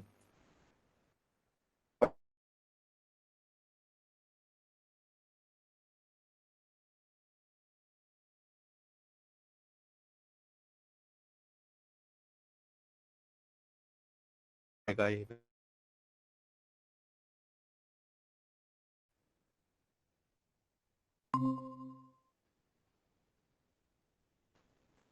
अभी हमने इसका फंक्शन कॉल नहीं किया, एक बार फंक्शन कॉल कर देते हैं, स्टूडेंट वन डॉट नेम।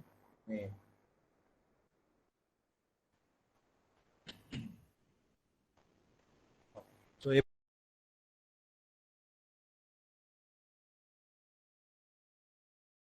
नहीं पास किया आपने, तो मैं इधर एज भी पास कर देता हूँ 21। अब ये चल रहा है, बट इसमें फिर वही एक चीज है कि अगर मैं इसको डिफॉल्ट में इसको कुछ दे देता हूँ,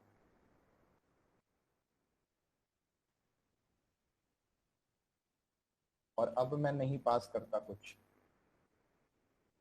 तो ये फाइन वर्कर है। मतलब वही है, जैसे डिफॉल्ट पैरामीटर्स हमने समझे थे कि हमने इसको इनिशियलाइज कर दिया, तो ये एक्सपेक्ट नहीं करता कि हम इसे पास करें, बट हम कर भी सकते हैं। फॉर एग्जांपल अगर मैं 22 यहाँ पे पास करूँ, अगर मैं यहाँ पे प्लस प्लस एज भी कहाँ कर दूँ, तो यहाँ पे 22 प्रिंट हो रहा है जो मैंने पास किया था।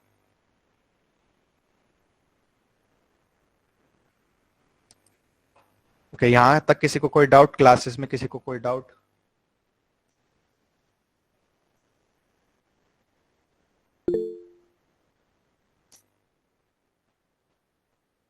ओके, ठीक है, तो आगे मूव करते हैं। अभी हम देखेंगे फंक्शंस, ठीक है। तो हम बेसिकली धीरे धीरे लैम्डा एक्सप्रेशन के टूवर्ड्स बढ़ रहे हैं। तो जैसे हमने अभी इफ एल्स कंडीशन जो है वो हमने एक ऐसे स्टोर की थी किसी वेरिएबल में, तो हम एक ना फंक्शन भी हमारा हम स्टोर कर सकते हैं किसी वेरिएबल में।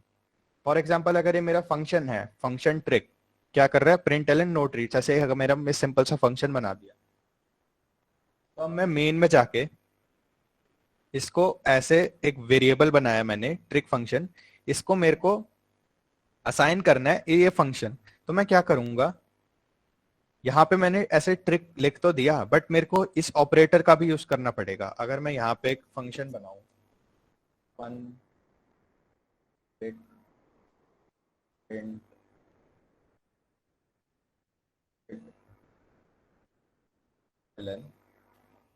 और अगर मैं ट्राई करूं कि मैं इसको मैं देने की ट्रिक ऐसे करके, तो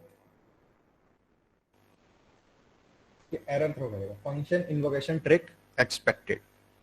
सो इसके लिए मुझे क्या ऑपरेटर यूज करना पड़ेगा, कोलन कोलन। अब ये वर्क करेगा। तो अब अगर मैं यहाँ पे कॉल करूं टेम्प, ये टेम्प भी अब मेरा एक एज अ फंक्शन ही वर्क करेगा। यहाँ पे कॉल हो गया ट्रिक। बेसिकली क्या किया मैंने इसका, अगर मैं उल्टे हाथ से मैंने कान नहीं पकड़ा कि लाइक अगर मेरा, मैं ट्रिक भी तो कॉल कर सकता था, बट मैंने किसी और में उसको दे के मतलब टेम्प की कॉल। तो ये हम लैम्डा एक्सप्रेशन समझने के लिए कर रहे हैं कैसे करते हैं। तो बेसिकली यही है, इस अगर इसके थ्रू हम क्या कर सकते हैं, इसको ऐसे असाइन कर सकते हैं। सो लैम्डा एक्सप्रेशन पे अगर हम आए, तो lambda expressions provide a concise syntax to define a function without the fun keyword. तो इस कीवर्ड के को हमें नहीं यूज करना, ठीक है। तो हम कौन सा एक्सप्रेशन यूज करेंगे, lambda expression. So you can store a lambda expression directly in a variable without a function reference or on another function. So basically क्या है कि अगर मेरे को ये जो फंक्शन है इसको टेम्प को देना है, तो मैं क्या कर सकता हूँ, मैं कर्ली ब्रैकेट्स में इधर लिख दूंगा प्रिंट। तो मेरा ये क्या होगा, एक फंक्शन बन जाएगा। अब ये टेम्प जो है कॉल हो रहा है। टेम्प क्या एक एक्ट कैसा एक्ट कर रहा है, फंक्शन की तरह एक्ट कर रहा है। सो यही लैम्डा एक्सप्रेशन है कि मैं टेम्प को इक्वल टू, बस ऐसे कर्ली ब्रैकेट्स लगा के मैंने यहाँ पे कोड, अब ये मेरा किस वर्क कर रहा है।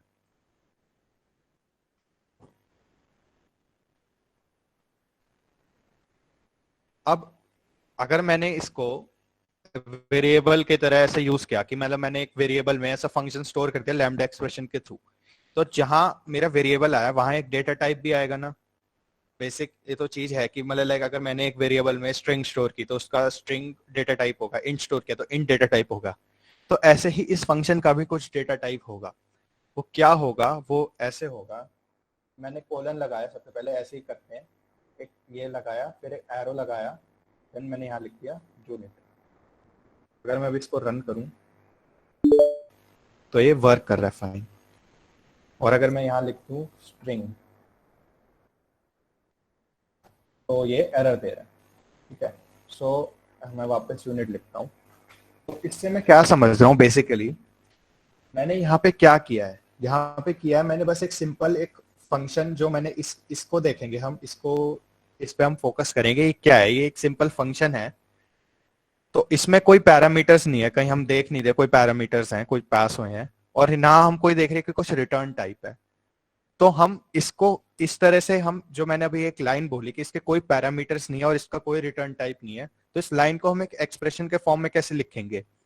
मैं सिंपल एक पैरेंथेसिस लगाऊंगा कि ये क्या दिखा रहा है कि कोई पैरामीटर नहीं है, एंड ये एरो लगाऊंगा, एरो बेसिकली डैश और ग्रेटर देन मैं इसको कहूंगा कि यूनिट रिटर्न टाइप है। तो इसका डेटा टाइप, इस फंक्शन का डेटा टाइप मैं कैसे डिफाइन करता हूँ कि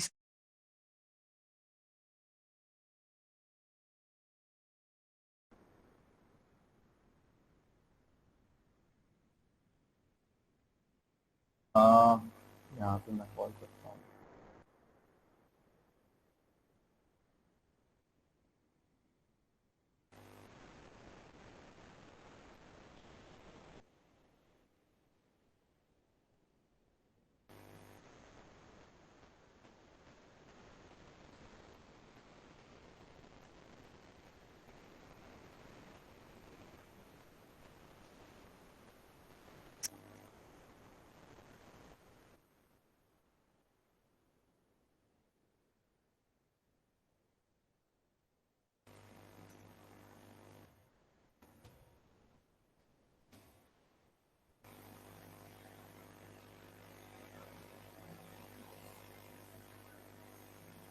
ओके, सो अभी ये सही वर्क कर रहा है। तो बेसिकली क्या हो रहा है कि यहाँ पे अगर मैंने एक लैम्डा फंक्शन क्रिएट किया, where trick equal to println this, तो जब मैं यहाँ पे एक फंक्शन बना रहा हूँ तो मैं इसको अगर मैंने रिटर्न टाइप ये दे दिया, तो इसका मैंने जैसे अगर डेटा टाइप जैसे डिफाइन किया था वो यही था, तो मेरे को सेम अगर मैंने इसको एज ए रिटर्न टाइप दे दिया तो मैं इसको इसको रिटर्न कर सकता हूँ इस फंक्शन को। अब ये मेरे को क्या टेस्ट फंक्शन क्या दिया, ये एक वापस से एक फंक्शन रिटर्न इसने कर दिया, है ना। क्या फंक्शन रिटर्न किया इसने? ट्रिक फंक्शन रिटर्न कर दिया। तो अगर मैं इसको लिखूं where func equal to this, और अगर मैं अब वापस से func कॉल कर दूं तो ये ट्रिक प्रिंट हो गया। सो बेसिकली क्या हुआ, जब मैंने टेस्ट कॉल किया तो टेस्ट फंक्शन ने एक फंक्शन रिटर्न किया, उसको मैंने फंक में स्टोर कर दिया और मैंने उस फंक्शन को कॉल कर दिया। तो क्या हुआ कि ये फंक्शन जो रिटर्न हुआ था वो क्या नाम कॉल हो गया, तो इसमें जो कोड था वो रन हो गया। ठीक है, तो ये था हमारा function as a return type. इधर हम देखेंगे फंक्शन नेम, देन यहाँ पे मैंने फंक्शन टाइप जैसे डिफाइन किया था ऐसे, एंड यहाँ पे नेम ऑफ अनदर फंक्शन। अब मैंने लैम्डा एक्सप्रेशन विद पैरामीटर्स, ठीक है। अब मैंने यहाँ पे तो विदाउट पैरामीटर्स एक लैम्डा एक्सप्रेशन यहाँ पे डिफाइन कर रखा है, बट अगर मुझे इसमें पैरामीटर्स चाहिए, मतलब जैसे अगर सिंपल फंक्शन की मैं बात करूं उसमें पैरामीटर्स होते हैं, ठीक है, बट अगर मुझे इसको इसमें पैरामीटर्स चाहिए तो मैं क्या कर सकता हूँ, इसमें पैरामीटर्स ऐसे प्रोवाइड कर सकता हूँ कि इंट, ठीक है ना। अगर मेरे को इंट चाहिए तो मैं इंट, और वो रिटर्न क्या करेगा, स्ट्रिंग। तो अब इसमें मैंने ऐसे नहीं कर रहा पैरामीटर्स में कि वैर इंट ऐसे करके मैं प्रोवाइड कर रहा हूँ, नहीं। इसमें मैं सिंपल ये कर रहा हूँ, इंट मैंने डेटा टाइप पास कर दिया, देन मैं ब्रैकेट्स में डिफाइन करूंगा इसका नेम। फॉर एग्जाम्पल अगर मैंने यहाँ यहीं पे आया, मैं इधर आके मैंने लिखा एक मुझे इंट चाहिए, एक मुझे स्ट्रिंग चाहिए, एंड रिटर्न क्या कर रहा है ये, यूनिट। तो मेरे को इधर यहाँ डिफाइन करना पड़ेगा पहले का नेम क्या है, इंट फॉर एग्जाम्पल एज, दूसरे का क्या है, नेम। देन मैं यहाँ पे एक ऑपरेटर वापस से लगाऊंगा। अब मैं इस इंट और स्ट्रिंग को यूज कर सकता हूँ एज और नेम के थ्रू। तो मैंने क्या किया, for example as plus name. तो अब मेरे को जब भी मैं ट्रिक कॉल करूंगा ना तो मुझे इसमें पैरामीटर्स पास करने पड़ेंगे। फॉर एग्जाम्पल अगर मैं यहाँ पे ट्रिक कॉल करता हूँ,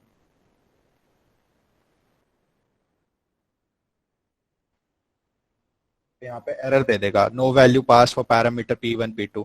तो अगर मैं यहाँ पे पास कर देता हूँ 21 कॉमा,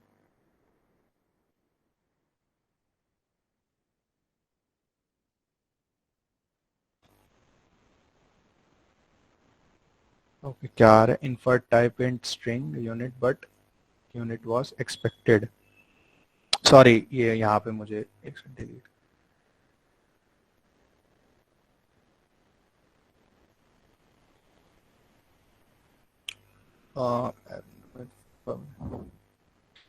एरर क्यों आ रहा है इसमें।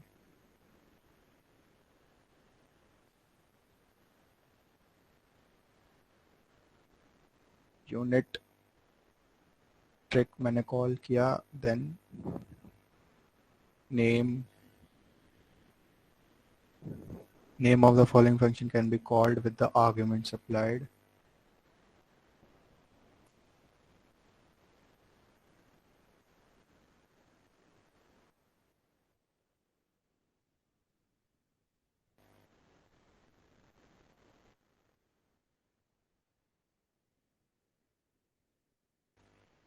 ओके, आई डोंट नो वो इशू क्यों आ रहा था, बट अगर हम यहाँ देखें तो जैसे मैंने पैरामीटर्स पास किए तो मैं इनको एक्सेस कर पा रहा हूँ यहाँ से। जब मैं प्रिंट एलन में मतलब ये डालूंगा एज और नेम, तो वो सही कॉल हो रहा है और प्रिंट भी हो रहा है, ठीक है। तो बेसिकली क्या है कि अगर मेरे को पैरामीटर्स इसमें पास करने हैं तो पहले मेरे को इंट देन स्ट्रिंग ऐसे करके मेरे को बस डेटा टाइप डिफाइन करना है और उसी ऑर्डर में मेरे को उसके नाम देने हैं। यहाँ पे एज एंड नेम दे दिया, देन ये ऑपरेटर इस मतलब ये डिवाइड कर रहा है यहाँ पे कि ये हमारे पैरामीटर्स हैं एंड ये इसके बाद मेरा कोड है, ठीक है ना। तो सेम ऐसी फंक्शन एज अ पैरामीटर में मैं क्या करूंगा, फॉर एग्जांपल अगर मेरे को function as a parameter pass करना है तो मैं यहाँ पे एक नेम देन उसका डेटा टाइप जैसे हमने रिटर्न टाइप में किया था सेम ऐसे ही हम करेंगे इसमें फंक्शन एज अ पैरामीटर में भी। सो अभी हम अरेज पे आ गए हैं, ठीक है। यहाँ पे बस थोड़े से हम कंटेनर्स हम देखेंगे। तो एरेज क्या है? एरेज मेरे ख्याल से सबको पता होगा, बहुत बेसिक चीज है, सी सी प्लस प्लस जो फेमिलियर है, एरेज पता होगा। तो एरेज बेसिकली क्या है? An array contains multiple values called elements और sometimes items, and the elements in an array are ordered and accessed with an index. So basically क्या है? contiguous memory location, हम इसमें एक वर्ड यूज करते हैं। सो बेसिकली कंटिन्यूस क्या होता है कि लाइक अगर जैसे इसकी जो मेमोरी लोकेशन है पहले आइटम की, तो उसके बाद जो मेमोरी लोकेशन है वो इसको मिलेगी, जिसके बाद मेमोरी लोकेशन इसको, मतलब कंटिन्यूस होगा। तो मैं इसको इंडेक्स के थ्रू एक्सेस कर पाऊंगा। इंडेक्स के थ्रू एक्सेस करना मतलब कि अगर इसका 0 इंडेक्स है तो इसका फर्स्ट होगा, इसका सेकंड होगा, इसका थर्ड होगा। एंड इसका फिक्स साइज होता है, मतलब हम इसको, अगर हमने एक बार इसका साइज डिफाइन कर दिया तो बस वही है, इसको हम बढ़ा घटा नहीं सकते।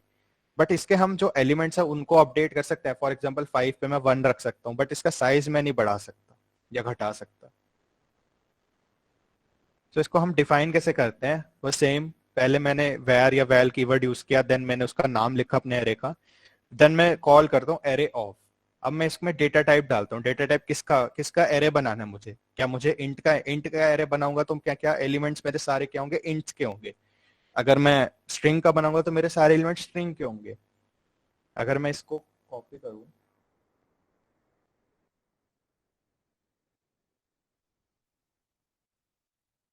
और अगर मैं यहाँ println top planets call करूं, सॉरी,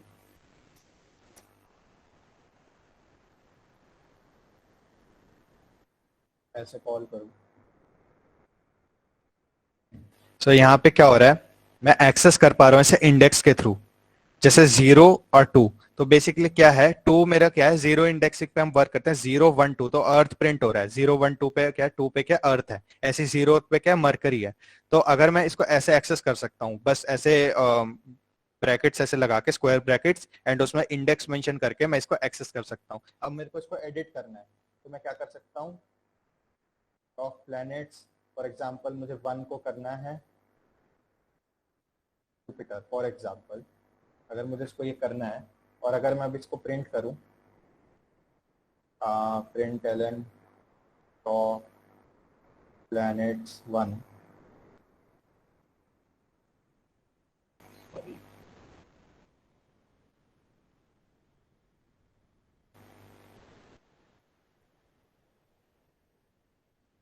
तो यहाँ पे अब जुपिटर प्रिंट हो रहा है, ओके, वीनस नहीं प्रिंट हो रहा। तो बेसिकली यही होता है हमारा एरे, सिंपल, कि हम बस एरे ऑफ यूज करके यहाँ पे डेटा टाइप मेंशन करना पड़ता है, फिर हमारी एक लिस्ट बन जाती है। अब हम आ गए लिस्ट पे, ठीक है। तो अगर हमने इधर देखा कि एरे है अपना, ठीक है, एरे क्या है? ऑर्डर्ड है, बट इसका साइज चेंज नहीं हो सकता। बट हमें कुछ ऐसा डेटा टाइप चाहिए जिसका साइज भी चेंज हो सकता हो, तो हमने लिस्ट बनाई। तो अगर मैं इधर बात करूं लिस्ट की, तो list is an ordered resizable collection typically implemented as a resizable array, ठीक है। तो ये वर्क कैसे करती है? बेसिकली क्या होता है? पहले तो इसमें एरे क्रिएट हो रहा होता है। इंटरनल इसकी वर्किंग कैसे होती है? एक एरे मैंने क्रिएट कर दिया फिक्स साइज का, एरे का साइज चेंज नहीं हो सकता। तो एरे जैसे ही फिल होने वाला होता है, ये क्या करता है? मान लो अभी इसमें 5 एलिमेंट हैं, पांचों एलिमेंट भर गए, इसको छठा लाना है, तो ये क्या करेगा? इन सारे एलिमेंट को कॉपी करेगा, एक नया एरे बनाएगा उसके डबल साइज का या उससे बड़े साइज का, उनमें ये एलिमेंट इसी तरह भरेगा, एंड जो नेक्स्ट एलिमेंट जो आना है ना, वो अगले इंडेक्स पे भर देगा, क्योंकि अगला इंडेक्स ऑब्वियसली खाली होगा। तो ये ऐसे वर्क करता है, ये नया एरे क्रिएट कर देता है और पुरानी वैल्यूज जो है वो कॉपी कर देता है। तो इससे क्या हुआ? ये ऑर्डर्ड भी मेंटेन रहा, कि लाइक अगर 7 के बाद 5 ही रहा तो मैं इसमें इंडेक्स यूज कर सकता हूँ, एंड मैं इसको रिसाइज भी कर सकता हूँ। अब इसमें भी दो चीजें हैं, अगर मेरे को रिसाइजेबल लिस्ट बनानी है या नहीं बनानी, मेरे पास ये भी ऑप्शन है कि मैं लिस्ट जो है वो रिसाइजेबल कर भी सकता हूँ, नहीं भी कर सकता, वो भी मेरी मर्जी है। वो कैसे? कि मैं पहले लिस्ट ऑफ ऑपरेटर का अगर मैं देखूं, तो अगर मैं बस सिंपल ये करूं कि मैंने यहाँ वैल किया सोलर सिस्टम में, मैंने यहाँ पे गया मैं,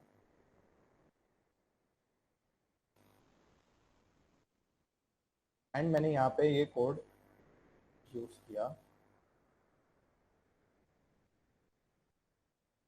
तो यहाँ पे बस मैंने क्या किया? एक लिस्ट बना ली, लिस्ट ऑफ यूज करके ब्रैकेट्स लगा के, कि इनकी लिस्ट बना दो एक। तो अभी मैं अगर इसको प्रिंट करूं तो यहाँ पे सोलर सिस्टम डॉट साइज, मतलब इसका साइज क्या है, डॉट साइज का मैं यूज करूँ तो इसमें जितने एलिमेंट्स है उसका साइज आ जाएगा।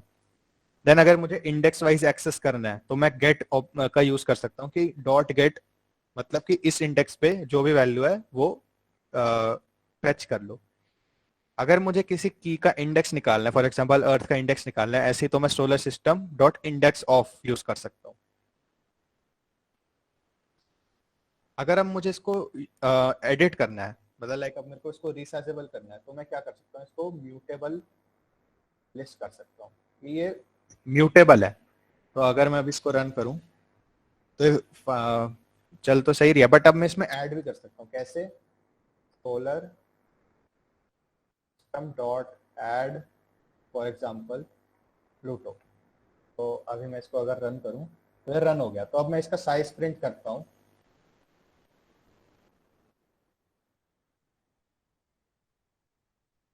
अभी इसका साइज क्या आएगा, पहले 8 था अब 9 आ गया, तो मतलब इसको ये रिसाइज हो चुकी। पहले 8 की लिस्ट थी अब 9 की हो गई, है ना। तो वही है, अब इसमें मैंने म्यूटेबल लिस्ट ऑफ बनाया, तो मैं इसमें ऐड कर सकता हूँ। अब मेरे को अगर किसी पर्टिकुलर इंडेक्स पे ऐड करना है, मेरे को अभी तो जैसे मैंने ऐड किया तो एंड में जाके वो ऐड हो गया, बट अगर मेरे को मरकुरी के बाद करना है तो मैं क्या कर सकता हूँ, ऐड कर सकता हूँ 1 कॉमा ऐसे करके।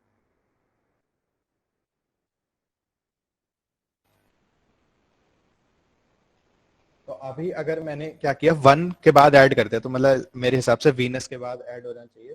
तो अगर मैं प्रिंट करूं, print Elon solar system dot get 2 का प्रिंट होगा वीनस। ओके, इससे पहले प्रिंट होगा इसका, तो ऐड होगा। ओके, सो क्या हुआ, जो इंडेक्स मैंने पास किया उसी इंडेक्स पे ऐड हो जाएगा। तो मतलब अगर मैंने 1 पास किया तो 1 पे प्लूटो ऐड हो जाएगा एंड वीनस आगे शिफ्ट हो जाएगा। तो प्लूटो यहाँ ऐड हो गया, जब मैंने 1 किया तो प्लूटो प्रिंट हो गया। ऐसे ही अब अगर मैं ऐड कर सकता हूँ तो मैं रिमूव भी कर सकता हूँ। और जैसे मैंने बताया था कि लिस्ट ऑर्डर्ड है तो इंडेक्स वाइज में एक्सेस कर सकता हूँ, तो गेट से भी मैं एक्सेस कर सकता हूँ और इस ऑपरेटर से भी मैं एक्सेस कर सकता हूँ, कोई इशू वाली बात नहीं है। एंड वही रिमूव के लिए मैं रिमूव, अगर मेरे को की रिमूव करनी है कोई, मतलब लाइक ऐसे प्लूटो रिमूव करना है तो मैं इधर ऐसे कर दूंगा। एंड अगर मेरे को कोई इंडेक्स रिमूव करना है तो मैं रिमूव एट लिख दूंगा कि इस इंडेक्स पे जो वैल्यू है उसे रिमूव कर दे। एंड अभी मैं इसको चेक भी कर सकता हूँ कि कोई की मेरी प्रेजेंट है या नहीं लिस्ट में। कैसे प्रेजेंट कर सकता हूँ, कंटेन्स के थ्रू। ऐसे ही मेरा सेट्स आ जाता है। अब जैसे हमने कहा कि ऑर्डर्ड लिस्ट्स हैं, ठीक है, तो मैं इसमें ये नहीं कह रहा हूँ कि इसमें जैसे मरकरी है तो अगर मैं इसमें मरकरी ऐड कर दूंगा ना तो ऐड हो जाएगा, मतलब 2 मरकरी हो जाएंगे। तो कभी कभार मुझे ऐसे कंटेनर्स चाहिए होते हैं जिसमें ना डेटा यूनिक रहे, तो उधर मैं सेट्स का यूज करूंगा। तो set is a collection that does not have a specific order and doesn't allow duplicate values. तो अगर मैं इसमें कोशिश करूंगा ना एक सेम वैल्यू ऐड करने की तो वो ऐड होगी नहीं। तो अगर मैं यहाँ पे क्रिएट करूँ म्यूटेबल सेट ऑफ, मैंने क्या कि इसमें भी सेम है set of and mutable set of, but अगर मेरे को ऐड करना है तो मैं म्यूटेबल सेट ही करूंगा यूज। तो अगर मैं म्यूटेबल सेट यूज करता हूँ तब मैं, जब मैं इसमें ऐड करता हूँ प्लूटो, एक बार मैंने ऐड किया, मैं इसको रन करके देख लेता हूँ एक बार।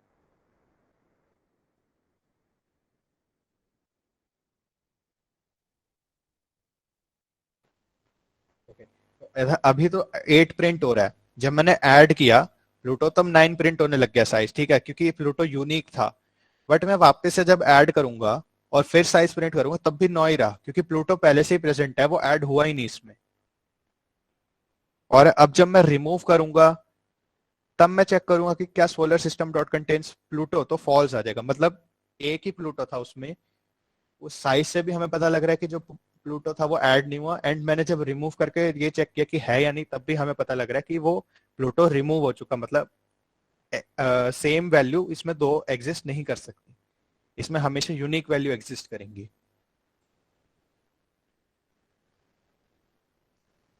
ऐसे ही अब मैप्स, मैप्स बेसिकली क्या होते हैं कि ऑर्डर्ड पेयर्स होते हैं, की वैल्यू पेयर्स होते हैं। कि अगर मेरे को की वैल्यू पेयर स्टोर करना है अपने उसमें, तो मैं क्या नाम मैप्स का यूज कर सकता हूँ. तो map is a collection consisting of keys and values. It's called a map because unique keys are mapped to other values. A key and its accompanying value are often called a key value pair. So key value pair क्या होते हैं? जैसे अभी मैंने कहा कि मेरे को किसी एक पर्टिकुलर चीज से कुछ दूसरी चीज एसोसिएट करनी है कि इस पर्टिकुलर चीज की वैल्यू ये है.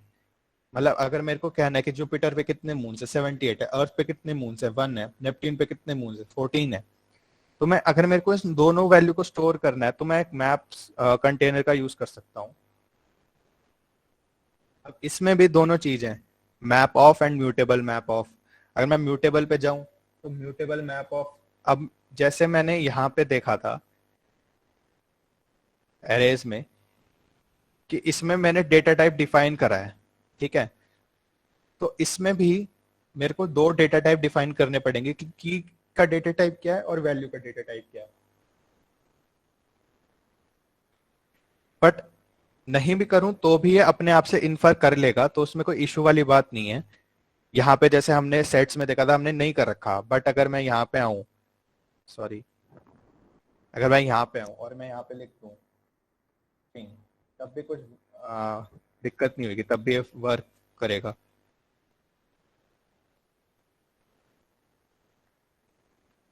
तो यहाँ पे मैप ऑफ हमने क्रिएट कर दिया की टू वैल्यू 2. तो हमने यहाँ पे 2 का यूज कर रहे हैं. 2 बेसिकली क्या है, हमने की को किससे मैप किया, वैल्यू से. तो 2 ऑपरेटर मैप कर रहा है key to value, key to value. यहाँ पे जैसे मैंने अगर ये किया val solar system mutable map of Mercury to ये, तो अगर मैं ये कोड देखूं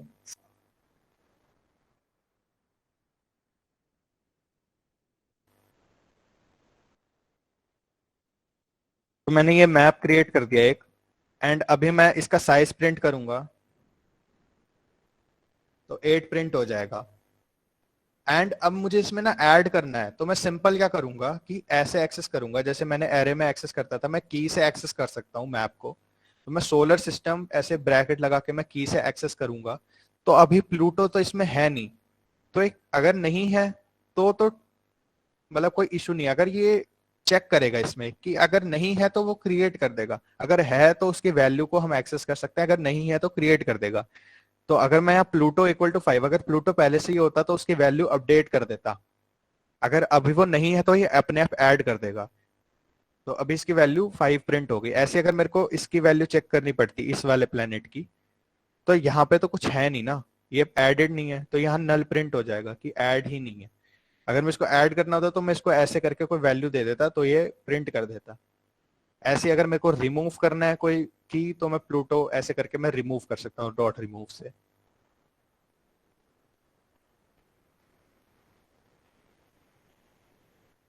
ओके, तो किसी को कुछ डाउट यहाँ तक, किसी को कुछ दोबारा समझना हो? कंटेनर समझ में आ गए, sets, maps, mutable, arrays.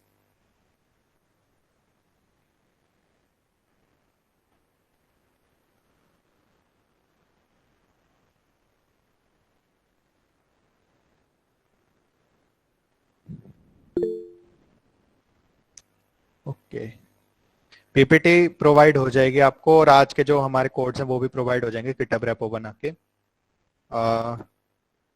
Thank you guys for attending third session. और गाइस एक चीज और कि आरएसवीपी कर लेना, लाइक कल का जो इवेंट होगा उसके लिए आरएसवीपी कर लेना. जो मीटिंग का लिंक हम दे देते हैं ग्रुप में, बट अगर आप आरएसवीपी करोगे तभी जो आपको सर्टिफिकेट इशू हो पाएंगे, क्योंकि हाँ आरएसवीपी से ही हमें लाइक आइडिया लगता है कि कितने बच्चों ने एग्जैक्टली ज्वाइन किया. मतलब मीटिंग से तो क्या, मीटिंग में डायरेक्ट आप लिंक एक्सेस कर लोगे तो हमारे पास बाद में रिकॉर्ड नहीं रहेगा जब हम सर्टिफिकेट इशू कर रहे होंगे कि इन बच्चों ने ज्वाइन किया. तो अगर सर्टिफिकेट्स करवाने हैं, मतलब लाइक लेने हैं, तो उसके लिए आरएसवीपी कर लेना इवेंट में. Thank you. Handing over to you Anirudh. Okay, हाँ आरएसवीपी कर लेना सब. And I hope you enjoyed this session.